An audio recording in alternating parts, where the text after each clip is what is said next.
Hey everyone, welcome to Backtrack Cinema. We have wrapped up 70s horror month, so join me now for our top 10 70s horror films of all time.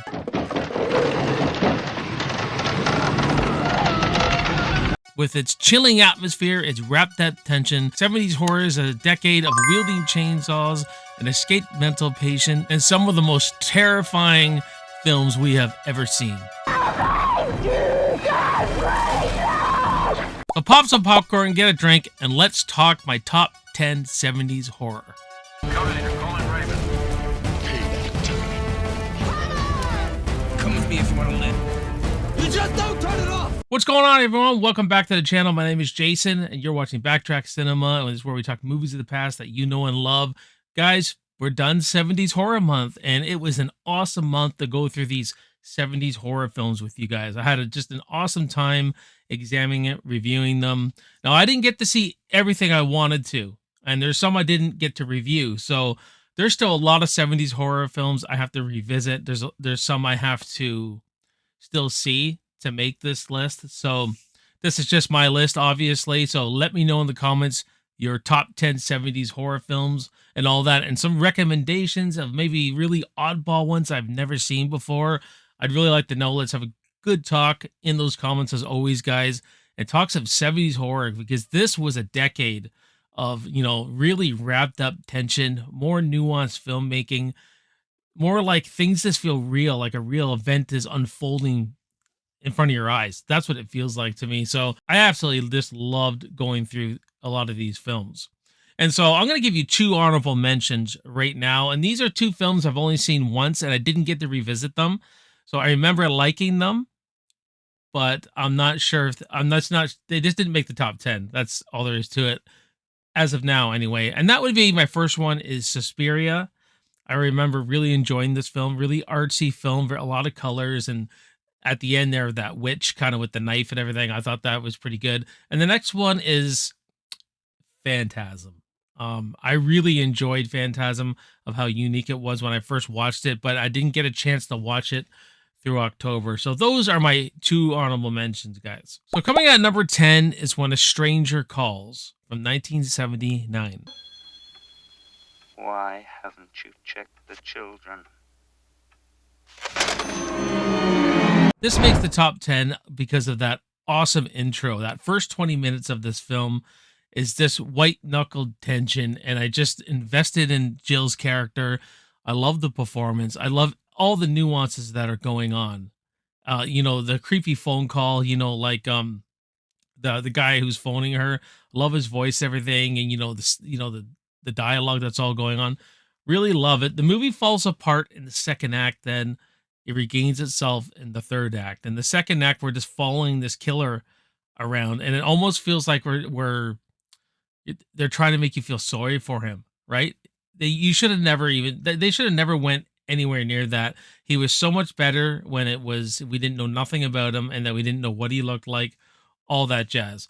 But it comes around in the third act, and that's why it sits at number 10. It would probably be higher if it was a much better film, but that beginning is fantastic. Coming at number 9 is The Invasion of the Body Snatchers. With the others.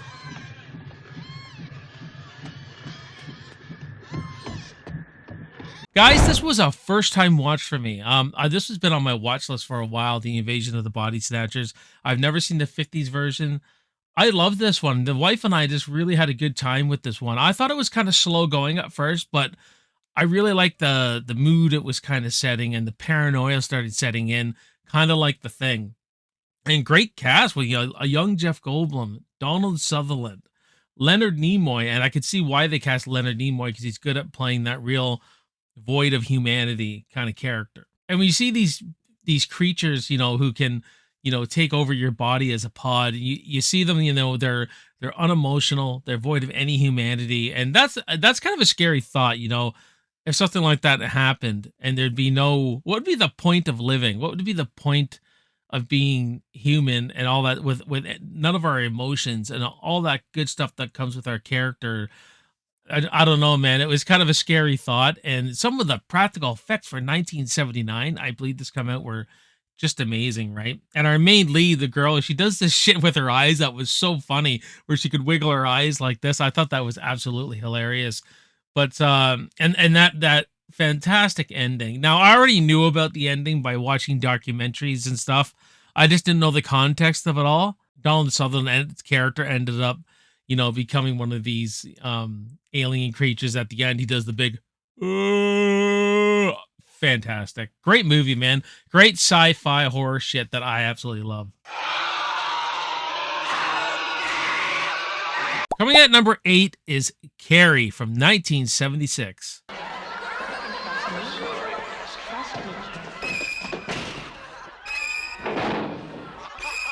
They're all gonna laugh at you.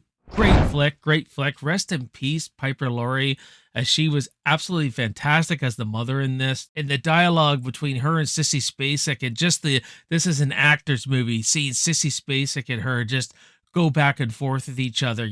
Carrie being put under the rule of her thumb, man. This over the top religious fanatic, and Carrie having these telekinetic powers and everything like that.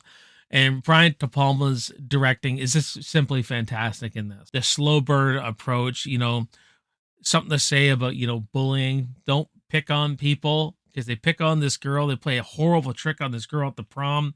They build her up to feel like she's important. They spill the blood on her. Shit hits the fucking fan, and Sissy Spacek was just amazing in this movie.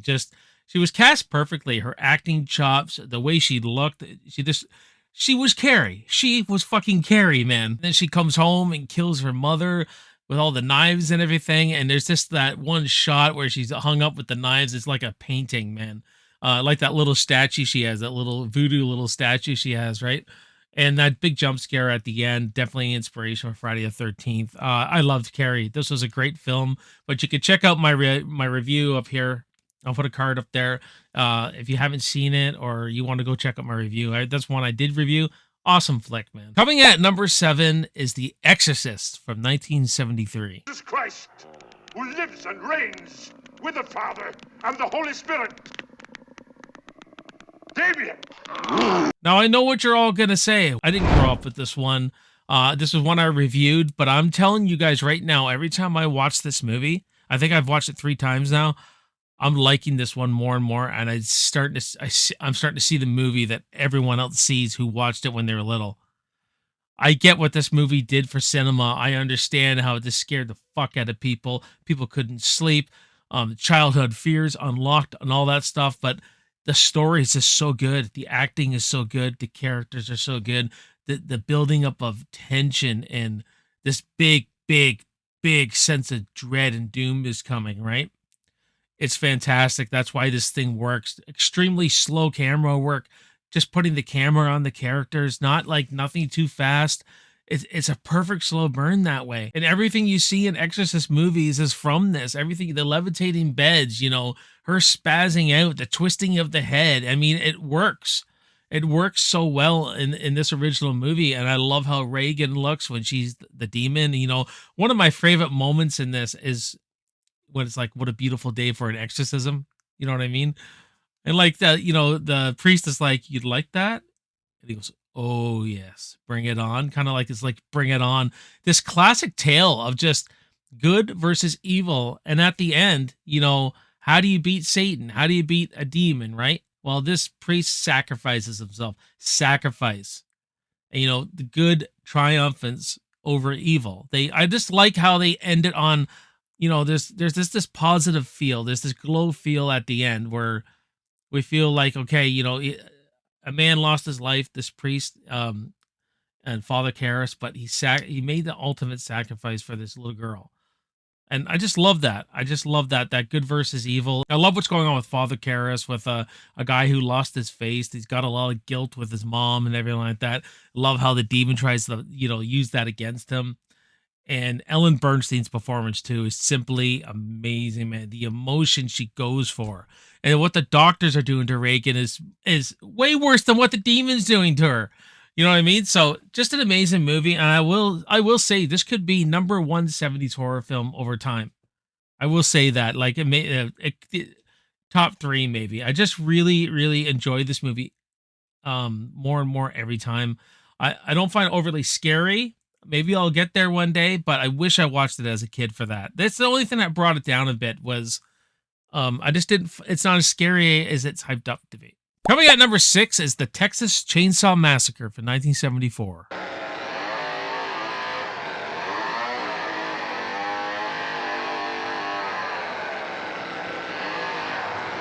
Now, the Texas Chainsaw Massacre is another one that I didn't appreciate when I watched it in my early 20s. Love it now. Love it, love it, love it.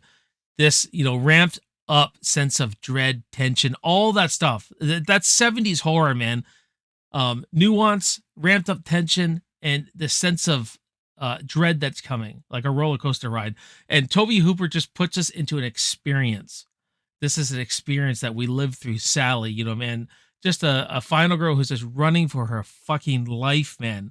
Who just has no time to think, no time to do nothing, just react. And this is where I think Leatherface is at his best. You know what I mean? I just love what he's thinking about, what he's doing, like what's going on with him. This like they came into his home. You know what I mean? And I'd like to correct something I did on my review, because when I reviewed this, I thought at that time that Jerry lived, because it looks like he hits him and then he looks like he's looking for him. Well, I've been aware of some certain information, something I think Gunnar Hansen said and Tobe Hooper said, is that no, Jerry's dead, but what Leatherface is doing, and he's like, who are these people? You know what I mean? And he goes and he looks out the window and goes, any more? And then when he sits in the chair licking his lips, it's kind of like, okay, let's do this. Come into my home. Let's see what you got. Bring it on. In other words, I guess. I just want to let you guys know I misinterpreted something. And, I was brought to some information and stuff like that. So, but it makes a lot more sense. It makes a lot more sense, man. So, but, Marilyn Burns, great final girl in this. There's great kills in this, with Kirk's kill. I got to meet William Vale at a convention recently, and he was telling me about all how that scene was crafted. So that was really nice. And just a terrifying horror film that's just a ride. You know what I mean? And some black comedy in there too. You know what I mean? When Leatherface screws up the door, look what your brother did to the door, damn some bitch, and like that. Love it. So Texas Chainsaw is it's a classic. It's a classic for a reason. Coming at number 5 is the Omen.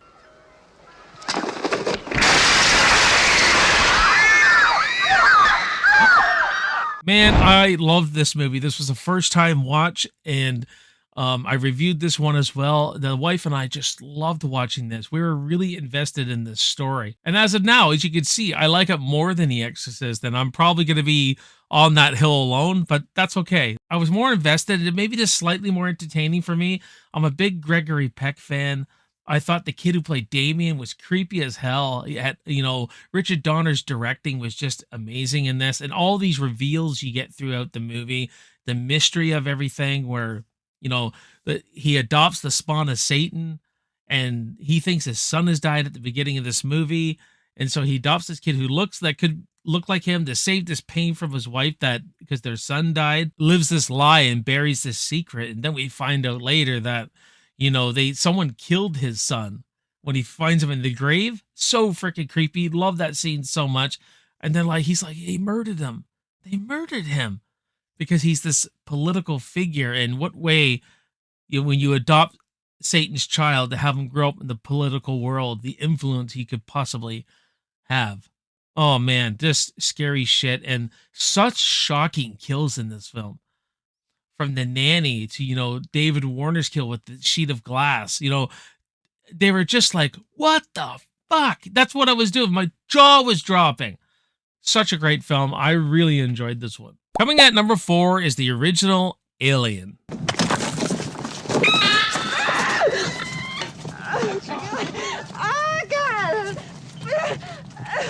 What can I say about Alien? Alien is just awesome. It's a slow burn at its best. The way Ridley Scott really just makes this haunted house movie in space, but with this little alien creature. And the concept of the alien is so good.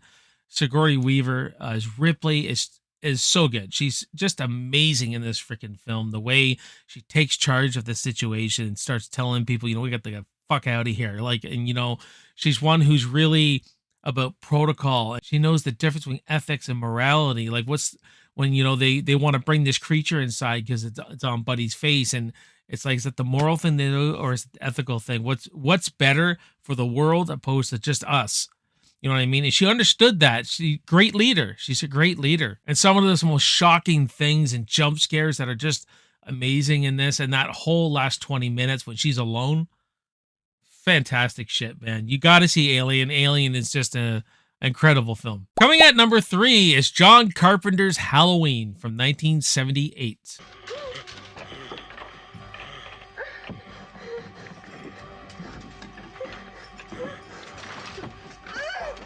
Another one I reviewed, and what is there to say about this movie? The birth of Michael Myers.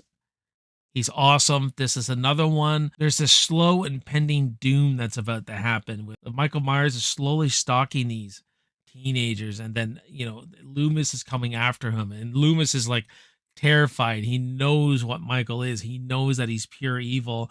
And I just like the way John Carpenter takes the time with this character, takes the time with Michael, where he's just at a distance, just looking around. He's getting closer and closer and closer and closer until once he kills everyone, and he's in the closet with Laurie Strode. And Jamie Lee Curtis as Laurie Strode is your template for what traditionally you'd look for in a final girl. She doesn't do the drugs. She doesn't have sex. You know what I mean? She's the typically good girl, you know what I mean? Or the girl next door kind of. And yeah, this movie is a classic. It's typically everybody's favorite horror film of all time for the most part. It's always top 10 on most people's lists, but there's just 2 I love a lot more. Now, we're into the top 2, and this is a top 10 70s horror list. So typically, the one I'm about to tell you is number 2 would be number 1 on this list, typically, because it is horror, but it kind of ventures into adventure a little bit. And so my number 1 is going to be more of a pure horror film. So at number 2, I got Steven Spielberg's Jaws from 1975.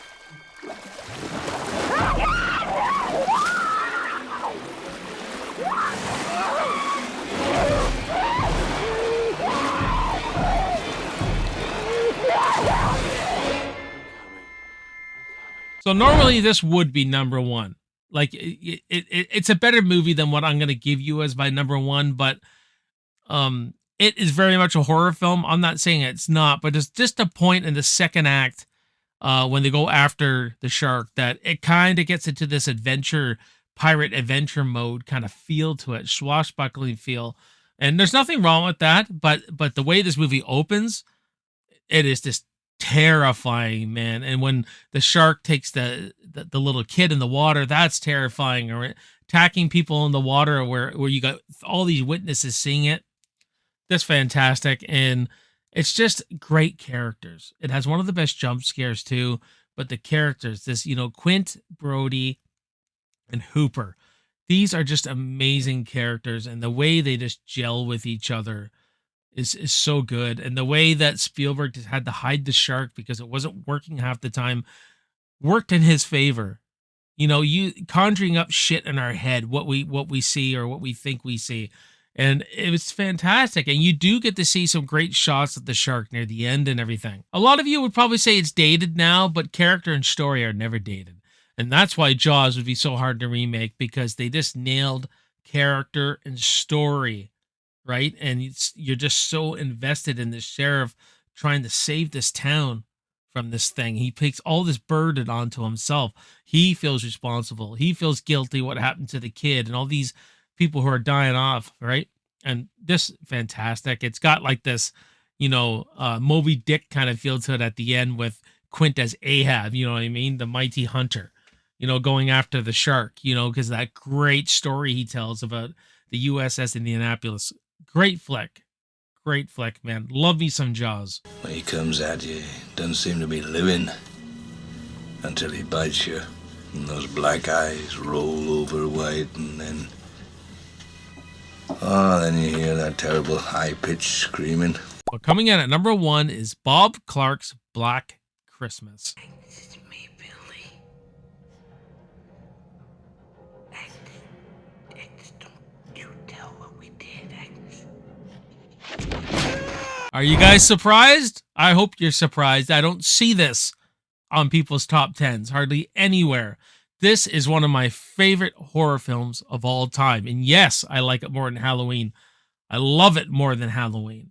I just love Jess Bradford as this one of the original final girls, but it's not really following that final girl traditional trope that we've come to know. She's smart, she's clever, she's resourceful, but Bob Clark throws this thing into it where she's pregnant and she's wants to have an abortion, and her boyfriend Peter doesn't like this. That for 1974, 1973, 73 or 74 that's come out, just, you know, really pushing the benchmark there, you know, really pushing some stuff. And, you know, Billy on the phone calls with the sorority girls and, you know, making those phone calls, how vulgar he was, that would have been shocking for this time. Just like how The Exorcist was shocking with what was coming out of this little girl's mouth. But I love all the characters in this. It's just got this tension to it, like this white knuckled tension where you feel it. This is another one I only watched a couple years ago, and I love it every time I watch it more and more and more.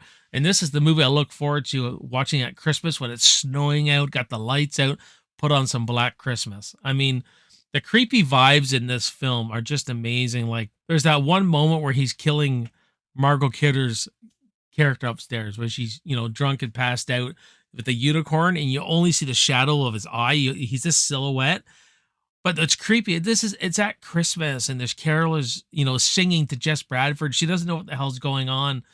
Amazing stuff. A precursor to When a Stranger Calls, with the phone calls and shit. I mean, that's the first movie that's doing it, I believe. And where Billy was actually in the house. We know he's in the house the whole time, up in the attic, right?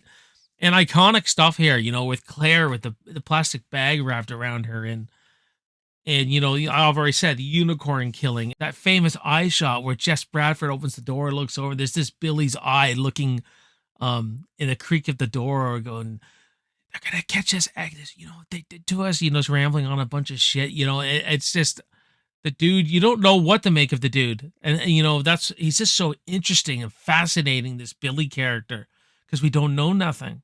You know, a lot like Michael Myers, right? But he's a completely different kind of character. And let me tell you, when I was a kid once, you know, we were watching TV, my parents went out, and the little basement window in our rec room, right?